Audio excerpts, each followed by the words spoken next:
Sorry, world. Hi. Okay, is everyone else just having the best couple days of recent memory? Oh, me too. Me too. It's just like no dudes. I didn't even get to play my favorite game here, which is just walking in a straight line towards. There's a dude right here. There's a fucking dude. Okay, well then later I'm gonna play this game with him where I walk towards him and see who will move, and I don't move. Lesbian conference. It's great. Has anyone else played that? They'll just walk right into you. It's amazing. Okay, also, I love that this is so, like, I'm from Minnesota, and, like, this is very, like, Lutheran of you, that there's so many spaces between people, like, and, like, the front is empty. It's just like, okay. We're not talking about Lutheran church. Yay! Yes! Beautiful front row. Yeah. And one more. Sisters. Okay, so we're not here to talk about Lutheran Church, unfortunately. Okay, I'm Nora McInerny. I'm glad this is written on a sheet of paper for me. I have a podcast called Terrible. Thanks for asking. It's about talking to people about the worst things that have happened to them, and so then I have to explain to people that it's not totally a bummer and that there also are lighthearted parts of it too. And so I'm talking with two women who I think fall into that same category of working with hard things in humorous ways. First, Maeve Higgins, raise your hand if you're Maeve Higgins. Hi. Maeve Higgins, the host of the podcast Maeve in America. Yeah. She has a podcast where she tells beautiful and funny stories about immigration, which Dope. Yeah. And we are also very lucky to have writer, producer, and actress Lena Waithe.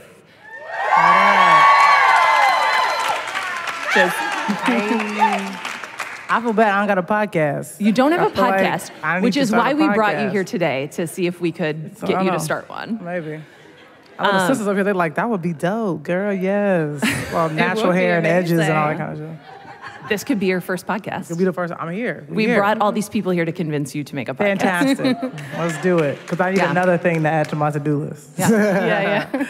So we're going to talk about how the funny and the serious go hand in hand, and we're going to just jump right in. I've had a couple conversations with women at this conference and also throughout my life who have a hard time seeing the value in their own story, or if they do see the value in their own story, getting over the fear that they're going to be opening themselves and their story to criticism, or even just to people who will be like, why do you think you're so special that you can do this? Did either of you face it, or how do you get over that sense of fear that maybe you're not the person, you're not special enough to make something? It's definitely or not would you been tell an to issue in somebody my like life. that? No, I mean, I guess, I don't know. I mean, I think I've always sort of been fearless and always vulnerable, you know, as an artist. I kind of have to leave my blood and guts on the page, or otherwise, what is the point of someone coming to witness it? If not to write something that makes you a little uncomfortable. If I'm not making you squirm in your seat, then I'm not doing my job. You know, you should be squirming and laughing and being emotional, and I want to take you on a ride. So for me, it's like I've never maybe prescribed to that thing of, oh, I'm a girl and this, or I shouldn't do that. I just sort of always been very just open and like honest, and I think because that's what art is supposed to do. You know, I think of myself as sort of a descendant from like James Baldwin, and sort of like if he sort of ever held back at all or was reserved, then I wouldn't be sitting here, because his work sort of like spoke to me, and because he was so proud of who he was, it made me to say, oh, well, I'm proud of who I am. And so that's where I think all of that sort of comes from. Then coming from a sort of very matriarchal family where all these black women were like, this is who we are, you know, complex and layered and all these things. And so I learned how to be a black woman from them. And they never held back at all. And so I think that's why I've always sort of just been like, here I am, we here. You know what I'm saying? Yeah, I come from like a stand-up comedy background, and like I started doing stand-up, and it's still like male-dominated. And I definitely saw like a lot of guys who were like not afraid to share what they thought and share their experience, and they don't question it for a second. Like they're like, this is what, this is me. And so I definitely had to push myself a bit more to do that. But now my podcast is like a platform for other people's stories. So I have a little bit of hesitation there sometimes, because I'm like, this is someone else's, like, I'm shifting out of the way now, and like, this is someone else's story. So I need to be careful with that, you know? So, Lena, backstage, you said that you do believe in the phrase that everything is copy. Mm-hmm. Will you tell us more about that? Well, I do. You know, I saw we were talking about Nora Ephron, and that's sort of where we were talking about that from. And I saw that documentary. I've actually watched that documentary a ton. I think it's because I'm a fan of Nora. Obviously, I love When Harry Met Sally. I think that the dialogue feels like music and it's very rhythmic and all these things. But I was sort of just fascinated about her story and where she comes from and her relationship with her sisters and how it all sort of bleeds into her work. And if you think about it, I mean, her work is so autobiographical, because I think, you know, honestly, if your art tells you about yourself, it does. It's like if you can't hide. It's like there's no. I'm not surprised by the fact that I grew up without a father, and therefore there are very few fathers in my scripts. Mm-hmm. And so I think that is, you know, your art is a mirror. So I need everything to be copied. It's like no matter what it is, like I have to sort of do a version of it because it's also a way for me to work through that thing. I think of my, you know, like singers and all that kind of stuff, like they write songs about what they go through. I think as a television writer, I'm no different. And but again, it's like me wanting to kind of show my ugly and my messy and my stuff so that somebody else can see their ugly and their messy and their stuff in it and realize that even though we're different people, we're really just extensions of each other. So I think that's why everything should be copied, because whenever you try to hold this thing back or don't want to say that, what's going to happen is you're going to look sort of a version of perfect, and that person who was imperfect will think something's wrong with them because, you see what I'm saying? So I think we always have to sort of say, like, yes, this is me on my worst day, and still being beautiful even in that. I hope everyone's tweeting that, because I can't, so.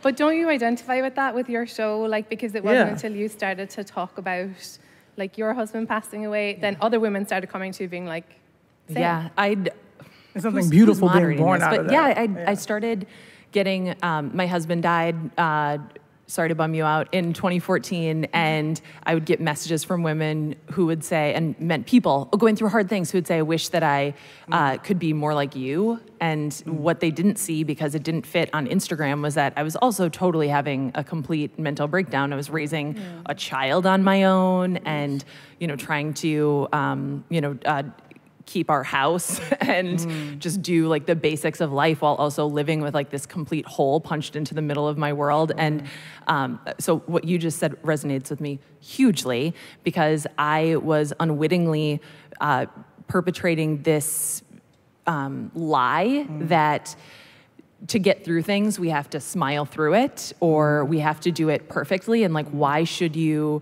be perfect when things are difficult? Like, perfection is obviously not real, but I wanted to be like the best at grief. Wow. Like I wanted to be like the best widow you'd ever seen, you know? Like you're like, I'm fly, so I got this bag. Yes. And part of that, with like a net over your eyes, and like, I know, right? Looking beautiful. Right. Yeah. I was black veil. Yes. Yeah. And I mean, I did. Beyonce of grief. Yeah. I looked good at that funeral. Okay. But yeah, I think that that is why I started the podcast. I wanted other people to have a way to be seen through their hard thing, and I wanted to make it easier for people to have something to point to say, okay, I'm going through this thing like this person on this episode. And I think that your Thanksgiving episode for Master of None probably did that for so many people. So will you talk to us about creating that episode? Well, also, did you bring your Emmy? Because you did bring a backpack. I just my bag. It's not. No, it's at the crib. Aziz is in the bag. I know. Aziz is in the bag. The Emmy's in the bag. The tux is in the bag. No, I mean, so I really, connect to what you're saying, and that, I was not the best at coming out. You know what I'm saying? I definitely stumbled over myself and did not do it well. And, my mother, who was sort of the single parent version of Claire Huxtable, was not the easiest person to come out to. And so, but I think the thing about it is in writing it, I learned so much about that process. And the reason I was able to write it, because people was like, oh, was it difficult for you? It wasn't, because I had survived it, I lived to tell. So I think, it's sort of, I was the lion of my own story. And I think I sort of was able to, but even in writing it, I was like, I don't want to make my character the hero, and my mother isn't the villain. We're sort of two broken people coming together, forced to, deal with a thing that's always been there under the surface, but we just sort of been the black wasps that we were and tried to ignore it and sort of put it under the table. But I think, for me, I really enjoyed writing it because that's how I was able to find humor in it, because I was so far away from it. I had sort of come out like 10 years ago. At the time when you were living it, was there fun little parts and jokes and laughs? I mean, not at the time, you know what I'm saying? It was not funny at all. It was, it was very black and, just confused. And it was all the things you see, though. It's like literally, and I always put it in this terms. Like, look, my mom was born in 1953. She was born to a segregated America. Mm-hmm. So for her, she grew up, and my grandmother, told me a story once of how she was driving, cross country, and she had to stop. She was pregnant, stopped to use the bathroom, and they didn't let her because they didn't have bathrooms for colored people. Those are the kind of things, I hear growing up. So they grew up and they existed in a time in which I can never comprehend. So me being gay was not just this weird thing. It was sort of, oh, what does that mean to society? Oh, how are white people going to receive you? That's really how I kind of started to sort of make sense of it. So I was like, oh, my mom was not just like pissed at me for being gay. She's like, I want you to be a contributing member of society that doesn't make anyone uncomfortable. And my blackness already did, my womanness already does, and the gayness would do that even more so. So I think what it was a matter of me being born into the 80s and growing up in the 90s. I had, again, talking about that fearless thing, I didn't care how I made people feel when I walked into a room, and that made my mother uncomfortable. And so it was about her finding comfort in my lack of concern for people who don't understand who I am and the way I walk around being comfortable in my own skin. Mm-hmm. So it really is sort of, I think, just a layered thing that I discovered in writing the episode, because we do have those conversations around the table, them talking about OJ, Sandra Bland, all those things, because that's how I learned about race. That's how I learned to view myself. And I think ultimately, that episode really kind of helped me see of like, oh, that is a generational thing, and about her wanting me to just sort of blend into society. But she birthed a daughter who stood out.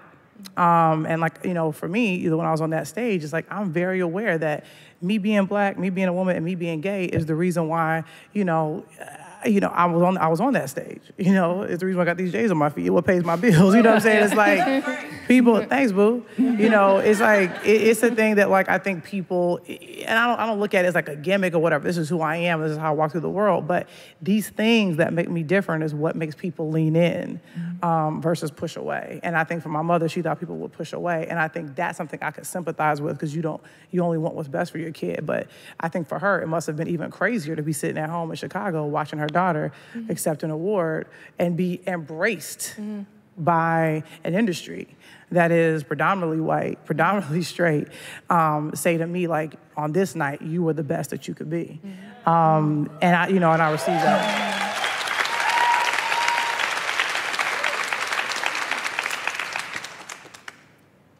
Maeve? Well, when I won my Emmy.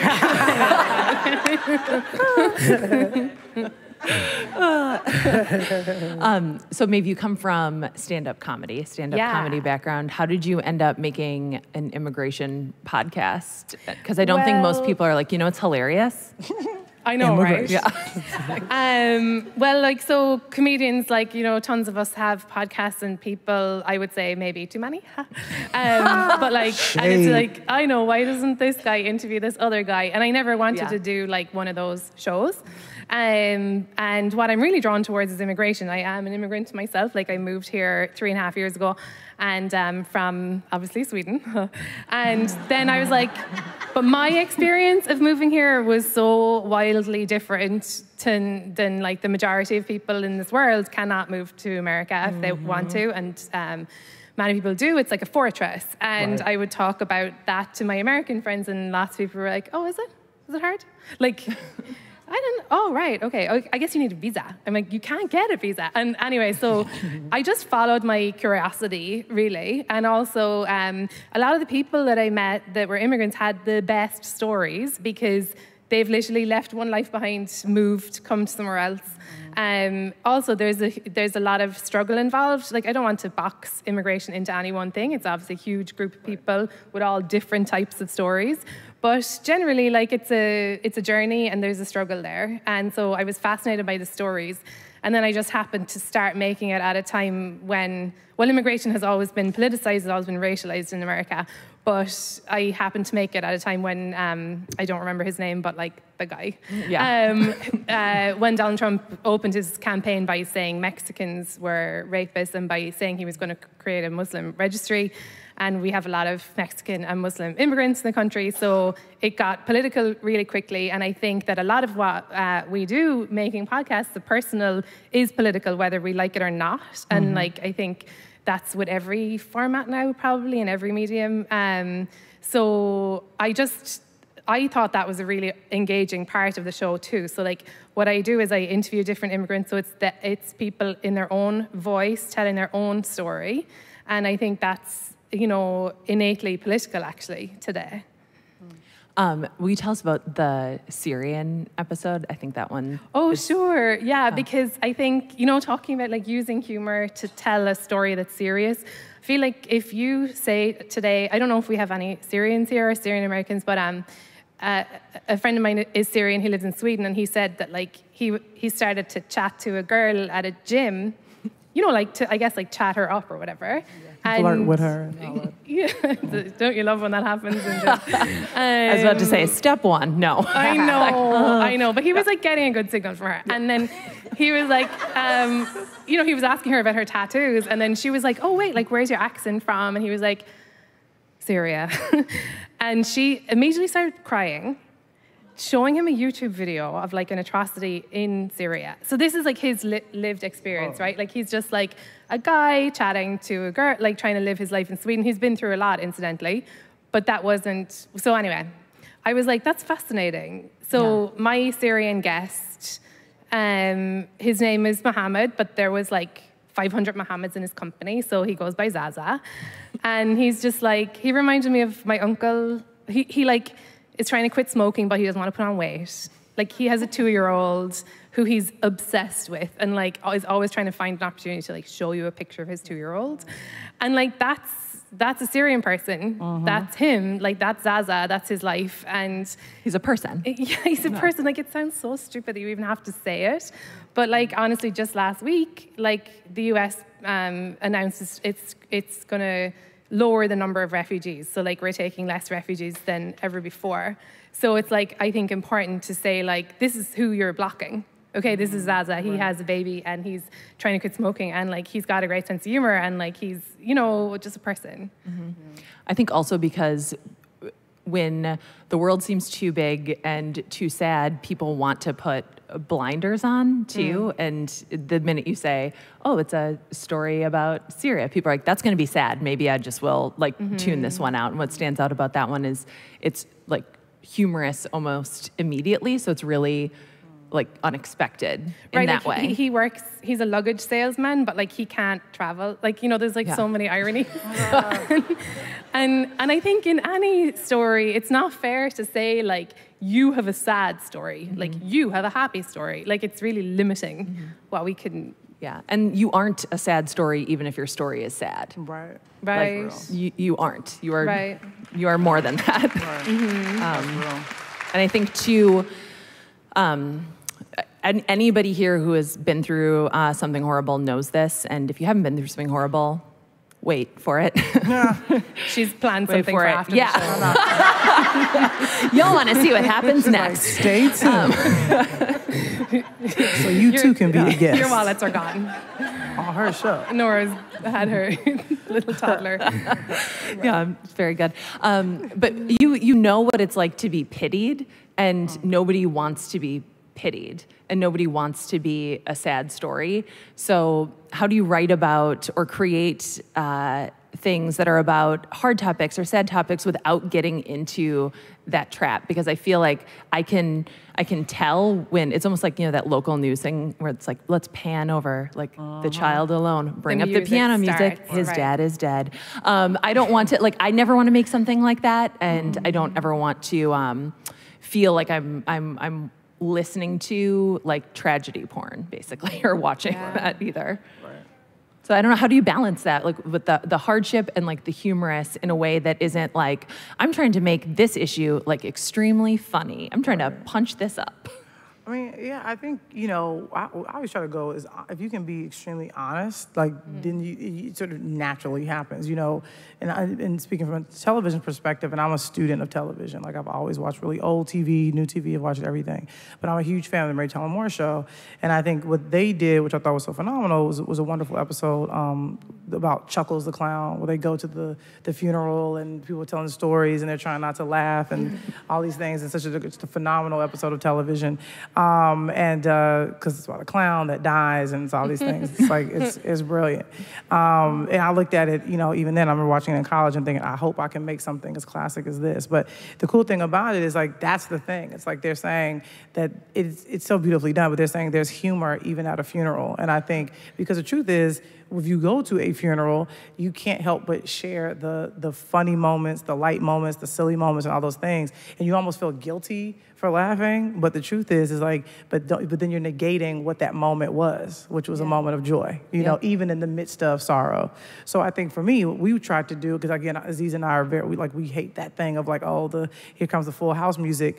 But I think, for us, we were like, what's always the honest thing, And funny enough, like when we did the coming out scene in the diner, we ended it, because I told Aziz, like, oh yeah, my mom ended it with like, don't tell your grandmother. Like, why? Because she's forgetful. You got to tell her like 18 times. Aziz, like, he chuckled at it. He's like, that's hilarious. I was like, that really happened. I honored her wish. And we realized we wanted to end the scene with that because it's obviously a very heavy scene. Angela Bassett goes in because she's a fucking legend. But the thing is like, we had her say that, and it's just such a beautiful button, to this. But also the reason why I love it so much because that's what my mother said. She's like, don't tell your grandmother because she forgets everything. And I was like, oh, that makes a good point. I don't want it to come out multiple times, although I ended up doing that. So. It's beautiful, and it was practical. Yes, well. Very practical. Don't tell your grandma. She can't handle this shit. It's funny, isn't it, like that using your real family, like, how is it? It's fun because they're all such interesting characters, and I think my mother being extremely interesting, my grandma. I mean, they're just like these. I'm obsessed with Black women. I mean, come on, there's like, they're such dynamic beings. I like to think that God spends a little extra time on them. You know what I mean? And so, yes, God, come on. And look, I was birthed by one, so I'm biased, but. I even being a little, girl, I always say I was a Black woman in training, as a little girl watching them and listening to them. I always found them to be funny, even as a kid, because my grandmother, I was that cliche kid, lived in my grandma's house with my mom. We was kind of struggling. But, my grandmother, and also the different generations, because my grandmother had my aunt who lived across the street, and then my mom, and I had an older sister as well, all under one roof. It was just like all that kind of stuff. But to see the different generations, the way my grandmother would have like block club meetings, I don't know if anybody knows about that, but she would basically these elderly Black women would come and they play cards and sort of like their version of Neighborhood Watch, and then what they would talk about and how they would gossip and how they would talk about the young people not doing what they need to be doing, and then my mom and how her girlfriends were talking about dating and having to keep a man, and my aunt talking about those different things, and my sister and all that kind of stuff. So I would just kind of listen to them about things that were important to them and all that kind of stuff. And so when it came time to write the episode, it was just like a hodgepodge of just like amazing things I remember them saying and doing and how they related to each other. That's why I was so happy that when people really responded to the episode, because it wasn't just about my coming out, but it was really a celebration of Black women. I wanted to honor them a little bit.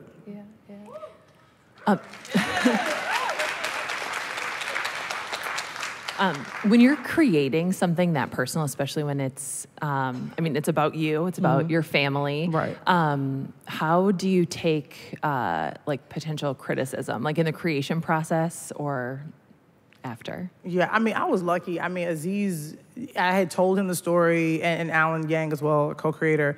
They were like, "Yep, you got to tell that story. You got to help write it. You got to do it. Like, run with it." And also, we're very blessed with Netflix. You know, they don't meddle. They really don't. Because if I had gotten to know, it would not have been like cute. You know what I'm saying? Because I'd have been like, "What?" And also, and Aziz would even joke. You know, we knew we wanted. You know, shout out to Melina Masoukas. We knew we wanted very early for her to direct it. She's phenomenal. We'll be working on her again real soon. Y'all stay tuned.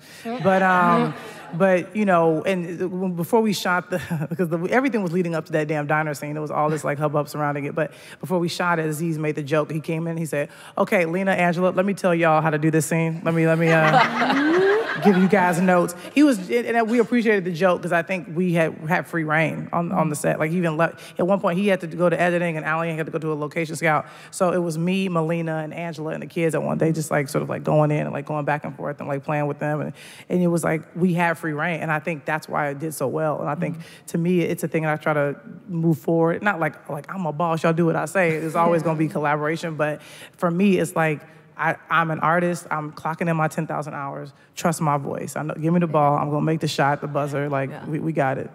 And I think it's a lesson. Like, sorry. How do we bottle up what you have and give it to everyone in the audience? Like that like inner feeling. I'm trying to like absorb it. Y'all got it. I can feel it. Yeah.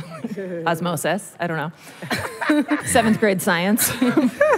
But like, it makes me think that like, you know, Aziz did that. Like he, you know, maybe like stepped aside and trusted you. Yeah. But also like he got such a better show because of that. Like it's not like he did you a favor. Like he like made a really smart business decision too. Like, do you know what I mean? Very true. It was so good. Very true. And I would just think, as someone who didn't grow up in America and didn't grow up around Black women in America, like it's so beautiful and valuable for me to get this glimpse of like, oh, that's what a Thanksgiving dinner was like, and that's what that's what her aunts are like, and that's what her grandmother like. It's really beautiful. And as someone who you know, wants to kind of get across what immigrants, like the similarities that we have, like wherever we're from in the world, like I think that's a really lovely template for me to see, like, oh, maybe in a few years, like we can see the same thing with a Syrian family and their traditions, and it won't seem like other or anything. It's just like what it is, you know. Absolutely. So yeah, thank you for that though.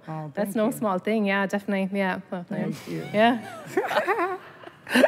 It's so funny you say that. Maybe think of a silly story. I don't think Aziz would mind if I said this, but like after we won, like I think it was the next day. He's so sweet. He was checking in. He's like, "How you doing? What's going on?" Like, "I'm good. I'm chilling. I'm floating. I'm shining." And so, but he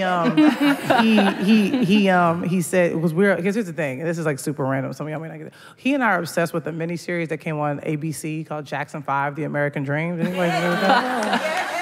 So yes, front row is here for it. They gotta rush me out of here to go to something, but I'm gonna hug all y'all before I get out of here. But the thing is like so we always text back and forth quotes from that miniseries, like constantly. Gifts, all of it. That's why he and I were both fangirling out of Angela. And that's also why we named her Catherine in the show. But anyway, as Michael Jackson's mom was Catherine Jackson, for some of y'all who are struggling. So after we won, he was like, "I know." Sitting there. He was like, "Yo, I know a lot of people coming at you." He's like, "But I want you to remember something. That's my blood running through your veins, not Barry Gordy's." And I was like, "This is the best text that I've ever gotten. I'll never forget it. Aziz, you are the man. Thank you, Daddy." That's just random. It made me think of that because, like, yes, it's a good business decision, but he's just like, "It's my blood running through your veins." So, and I just wish the world could, like, know. I was like, this is like what's happening. Aziz is quoting the Jackson 5 American Dream to me right now in my phone, like the day after I won. Anyway, sorry, we digress. No, that was a beautiful moment. Silly. He's ridiculous. I will now appreciate that miniseries more. Knowing that. Revisit it. Yes. Yeah. It's icon. It's like, it's phenomenal. Like, it's on VH1 every Thanksgiving. It's like, if you haven't seen it, please research it. I think you can buy it on Amazon. It's amazing. It's our generation's roots. I'm serious. It's phenomenal. The Jackson 5, that's the title. The Jackson 5 an American Dream. Yeah. It's phenomenal, man. It's solid. I mean, what else should we be watching? I mean, I can give you some suggestions. That will be a follow-up? I know, follow-up, because it'll be all day. Yeah, this will be a follow-up. All day. Yeah. Moonwalker, if you haven't seen it. No. Also, Michael Jackson, a weird movie he made. It's fine. I don't know. You have to find it on YouTube. But YouTube Moonwalker, it's kind of brilliant. Maeve, do you have any interesting Aziz anecdotes to share with the group? Because I have a few, but I was going to let you go first. He was texting you. He's been texting me so much. I'm like, stop. I'm trying to work. I'm doing so many things. But okay, so Maeve, your podcast deals with people's like really personal journeys, like really personal stories. Yeah. And you do that with humor and with care, but how do you take care of yourself too when like handling, I don't know, to me, also I'm handling other people's stories in my podcast. Yeah. And sometimes it like the weight of that feels like a lot because I want to do the best job I can for them and for the people who are listening to it. And, so my children aren't embarrassed of me in the future for that. I mean, for other things, sure. For like my outfit, always. And because like I pull up the car and I'm like, in here. In the Odyssey, right here, beep, beep. But yeah, how do you, at soccer. I'm proud of that. I'm proud of that lifestyle. But how do you balance that, like the weight of making sure you're doing a good job with somebody else's story? Yeah, so there's a few things. One is that like I have to try and figure out like priorities. Like, for example, you guys know about DACA, that was rescinded, and now today actually is the last day for applying for it, and so like in March people's DACA will start to fizzle out, and then they'll be, they won't have a work permit, and so that's like I think a really important story to tell right now, and so is TPS, and then so is the refugee story. So I think it's a case of talking to my producer and figuring out like where be targeted. Like sometimes it can feel very overwhelming if you're talking about big issues, like so you have to just be targeted and take your time and like remember your original mission, which is like to use humor to talk about something serious.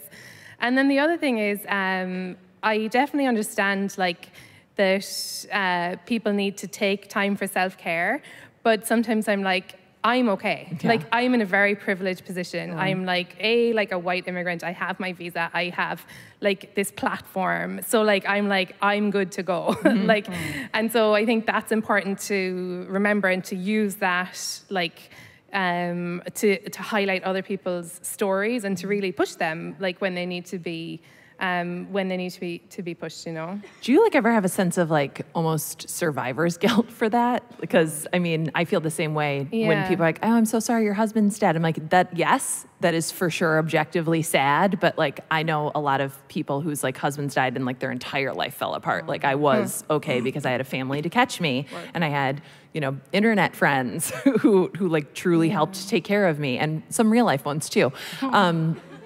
But really, like, the internet made me, like, a safety net to catch me. My husband was, like, 35. He didn't have... Get life insurance, okay? Even if you're single, just FYI. It's, like, a gift for everyone else when you die. I'm so uplifting. No, this is why people... Real shit. I need to get some. I'm very socially comfortable, always. You should be. That's as you can tell. Like you said, like, you're okay, but not everybody you talk to is going to be okay. Yeah, and I think just to bring you down again. White privilege is back. Yes. And I think, use it for good. Guilt is one thing. I don't think guilt is like helpful, but you could think of it as, I think of it as like, I'm not doing, again, like I'm not being some kind of savior by being like, here, I'm going to tell your story. Like, I get amazing shows and I get amazing connections and friends from the work that I do, and I'm lucky to do it. So, and then the other thing, what did you say again? I have no idea. I have no idea. I'm Dory. I just showed up. No. Dory's lit. Yeah. Thank you. I like that joke. But yeah, I think that's where I'm at. Okay. All right. Again, silence. always a professional. I like to have a dip in the middle so you can all think your own thoughts. I think, honestly, like, what... Amazon. What you don't know is we have a countdown clock. I know, that's right in front of us. We have, for that 43... we have 43 seconds. Reminding me that Lena, I want you to say something smart and brilliant and inspiring. You have 36 seconds, 35. Like again? You have to watch. Like, okay. Watch the Jackson 5. Yeah, okay. It's true. Watch the Jackson 5 American Dream. It tells. You know what? Actually, I'm gonna use that real quick. Like, this was a really poor family living in freaking Gary, Indiana. A black man, a black woman, met each other, had a gang of kids, and they reached down deep in their soul and understood that from where their ancestry came, they knew if the ancestors could survive the Middle Passage, they could have a boy band that would take over the world, and it did. And the front little one ended up changing all of our lives. He changed mine. I remember being a kid and asking my mother if Michael Jackson was magic, and she looked at me and she said, yes, he is. So just remember that he is made of the same stuff that you are made of. So if he's magic, so are y'all. All right, thank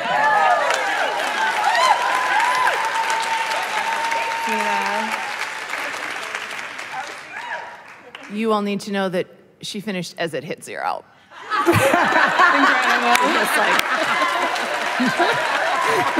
I think that she is magic. Yeah, that was, I have a chill and a tear. I think because I'm not your mom, as you know, but I have that feeling. I'm like, oh my God. That was really, so, that is Black excellence. Front row was MVP. Yes. Front row MVP. So I'll see myself out, and no, we're gonna get out of here. This has been you're dope. all welcome to stay. Look at her. Follow me, Lena Waithe, Instagram. We're Twitter, the end. This is the end of your night, and you're both free to go. No one else in this room is. I was told. I know. I don't know. Can they ask questions? Yes. You have to go at 5. She has a backpack on. She's basically gone. She has to leave right at 5. I know. Are people allowed to touch you? Yes. Okay. What is this? There's a barrier. Just dive. Don't fall in.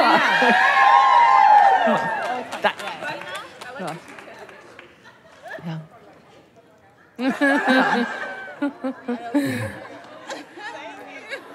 Oh.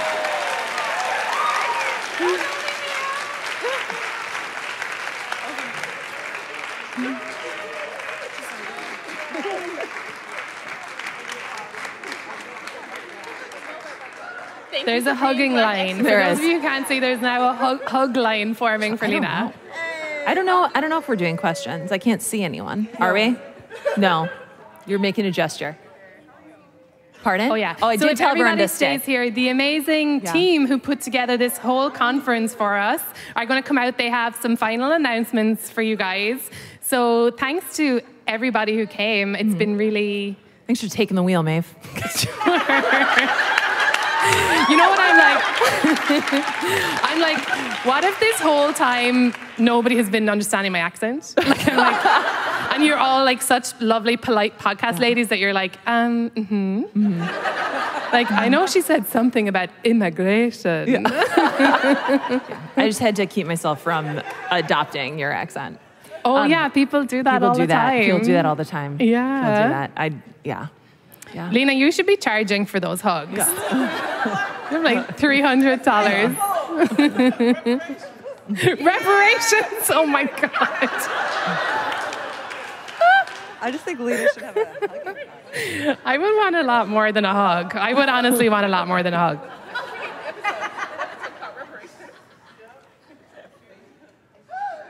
Okay, we've got one last hug. Yeah. That's us. Nope. One more selfie.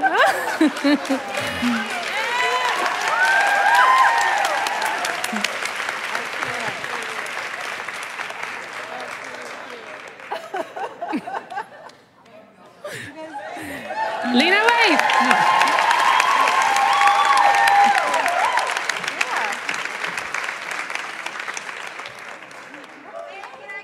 Nobody move.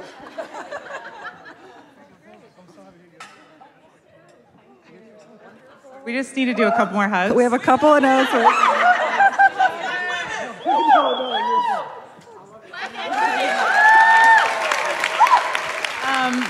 Oh my God, that was we can all hug in intense. a little bit. That was really intense. That was a lot. Okay. I feel very emotional now. We won't keep you. We just wanted to do a few final announcements. And first of all, just say thank you so much for coming. This whole festival really was about you guys, and I think you made it happen. And everything that happened up here was fantastic, but I think everything that happened in the lobbies, in the streets, in the rooms, everywhere, between the people, between all of you, I've heard so many stories of people meeting each other, and that's what this is all about. That's what this is for. That's how things start. So thank you so much.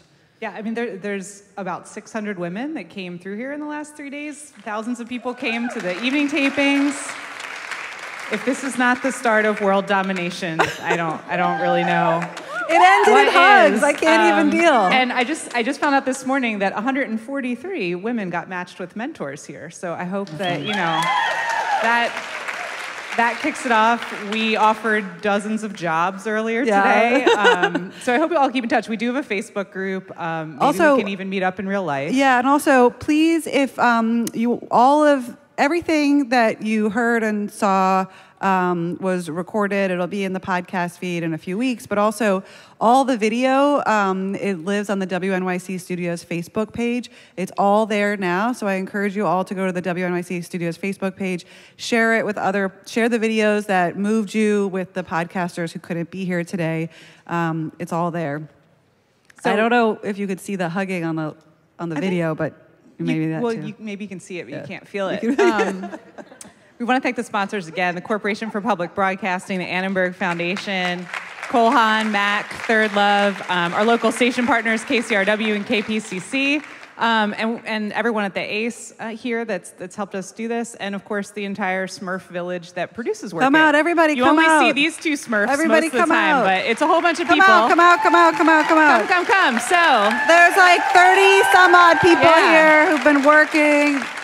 This, if anyone emailed workit@wnyc.org, this is Denise. Yes. Denise is amazing. We got Ellen and Rachel. We got Mandy, who's doing all the social media. Maybe she talked to you. Ricardo is one of the two dudes that you've heard about. David in the back. There's just two dudes, but they're wonderful dudes. I don't know if Elaine is around. We have Elaine. Elaine is also one of our project managers. Gwen, who worked on all of our sponsorship stuff. Catherine her whole also. team. Melissa LaCase. We got Jennifer, the other Jennifer, if she's around here. Our publicist and her team, Caledonia.